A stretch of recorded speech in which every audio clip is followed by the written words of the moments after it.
So, you're a business owner dedicated to the significant and sustainable growth of both you and your business. Welcome to the ADDAZERO podcast. Hi, I'm Jay Allen from My True North, and this is the ADDAZERO podcast. And in this episode, I'm simply asking you the question, are you ready to quit? What on earth am I talking about? Am I ready to quit? Surely as a business scale coach, I should be talking to you about growth and acquisition and how to be able to scale the business. I'm not talking about giving up at all. I'm talking about, have you given considerations to how you're going to exit the business? What's the plan? What's the overall goal? What are you working towards right now? And how do you know that you're on track to being able to achieve it? I've had a conversation twice recently with clients that have been in the business for some time. One set the business up nearly 17 and a half years ago. The other one has been in business for 25 and a half years, almost 26 years at the time of recording this. I think it'll be next month that we help them celebrate their 26th anniversary since he first got made redundant, saw a niche in the market and started operating from his kitchen table before being able to move into his first premises. On both businesses, they've got a great staff team, they've got some lovely officers, they've got some phenomenal clients, things are going well. And yet, when we started working with them, in the last few months or so, neither of them had given any real considerations to what happens if. And certainly in my former career, when I still worked within the British Armed Forces, one of the jobs that I was responsible for was sitting around a table with other like-minded change management consultants or change management qualified people and running what-if scenarios.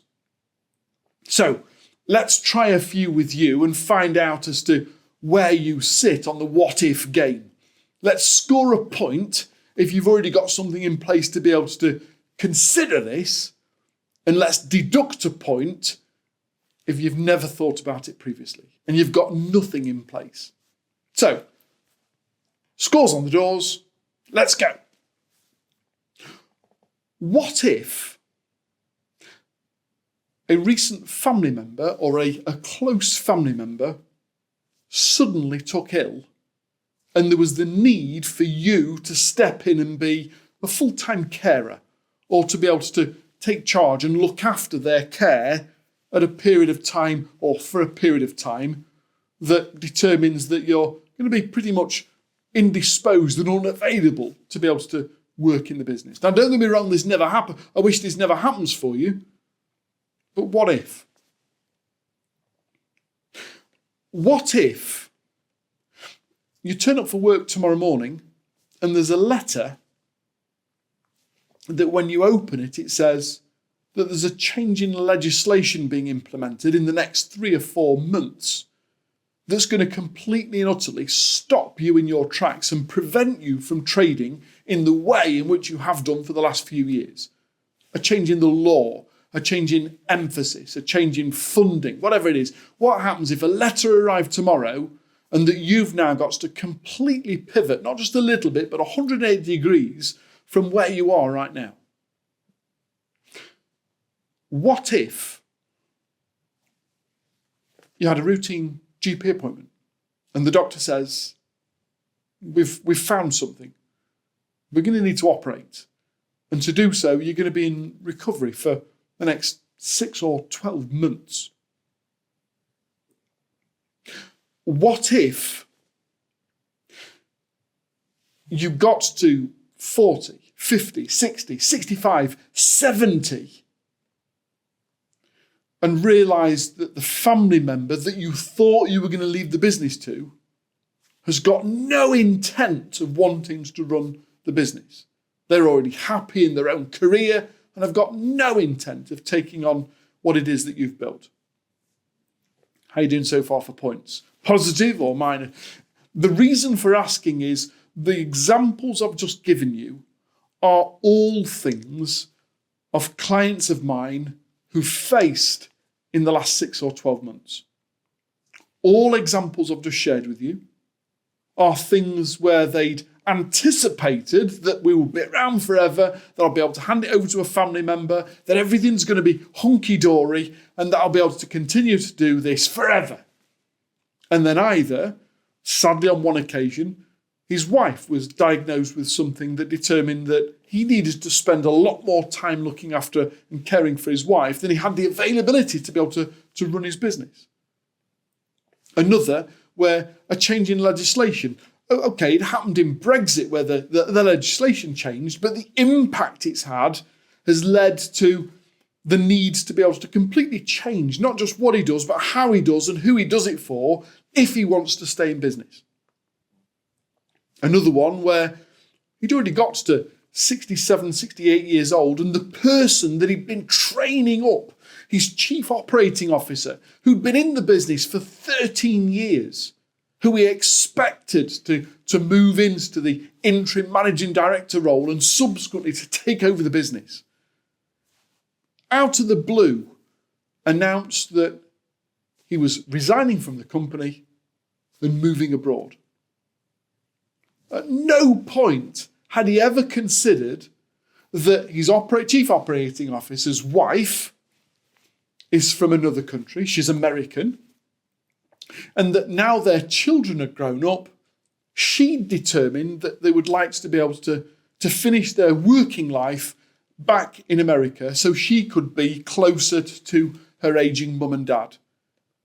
And apparently it had always been the plan or a conversation between the two of them that not at any point had the operations officer either thought was likely to become a reality in the time frame of which he was operating within the business, or that they would actually act upon it and hadn't thought to share that as a risk to the managing director. He turned up for one morning and received a letter of resignation apologising and saying, I'm giving you 3 months' notice. I'm emigrating to the Gold Coast. And then finally, a client in the last 4 weeks who expected to be able to leave the business to his son and daughter. And the simple fact is, his son works in the city and earns a really, really good salary, and he's happy and enjoys being an employee. And his daughter already lives abroad with a foreign partner and 2 kids in a foreign school, and really, really happy and got no intent of being able to come back to the UK to inherit her father's business. And on all 4 occasions, what the business owner had anticipated as being the next step, the legacy piece, suddenly came crumbling down when plan A didn't have a plan B. So my questions to you today is, how long do you wish to stay in business? What is your end goal? Is it to sell? Is it to hand it on? Is it to wind it up? What's your plan? What's the end goal? What does success for you and the business look like? Have you given this a real consideration? Have you looked into what it actually takes to be able to achieve that? Have you already got a plan in place? And have you got a backup plan in case the primary plan doesn't actually work the way that you expected it to? Research that we've done recently shows that 87% of business owners here in the UK of privately owned businesses don't have a follow-up plan, a fallback plan, a legacy plan. They don't have a schedule of what does the future look like beyond you being in it. 87%. To me, that just seems ridiculous. It seems really foolhardy that you would spend any time at all working in the business, growing it and evolving it, giving your time and your effort and your resource to it, with the expectation that you'll be able to do that forever. The simple fact is that the only constant in life is change. Let me say that again to you. The only constant in life is change. And unless you've got a plan in place, ready to be able to take off the shelf and implement today, that when change happens, not if change happens, but when change happens, that you can dust off the plan, open the page and say, now we're going to implement X. Then you can start to live the legacy rather than hope that you might one day leave the legacy. I advocate to you that the thing that you should be working on almost from today, in the back of your mind and then on a piece of paper and then test it, is when are you going to make yourself redundant? I'm not talking about the P45 and the off you pop. I'm talking about the reliance that the business has on you calling the shots. When are you going to have the systems and processes in place that at a moment's notice, if you're either unavailable, as we discussed last week, if you were for any reason that you suddenly took ill or were unable to be in the business, or at some stage in the future where life changes and you no longer want to be tied to your desk and the chair, when are you going to have a plan in place that says, at a moment's notice, should something else happen, or if I want to be able to go off in a different direction, that the business that I've been so involved in to this date doesn't then become a noose around my neck, preventing me from doing what it was that I wanted to do next. That we can then test, we can measure, we can challenge our own thinking, we can ensure that we've got the people, the systems, the processes in place in order that at a moment's notice, should something external happen or we make a different decision in the future, we can implement a plan that allows us to be able to leave the business in a way that we first intended, as opposed to hoping that it might sell. Listen, the statistics show that 95% of businesses that are put up for sale don't sell successfully. What I mean by that is they don't sell for the fee that the owner wanted for it and survive post-sale. 95% of businesses either don't have a sufficient plan or haven't tested it sufficiently to know that they could when they're ready to do so. If this sounds something that has resonated with you or has sparked a chord, then perhaps it's time we had a conversation about being able to create your legacy piece. It's been a real privilege to be able to work with the last couple of clients on helping them to be able to establish what needed to be in place 15, 20, 25 years earlier.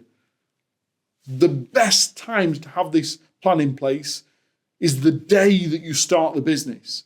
That from there on in, at a moment's notice, if things change, that we can dust off the plan and put it into action. And if you've not already got one in place, then today's the right day to start.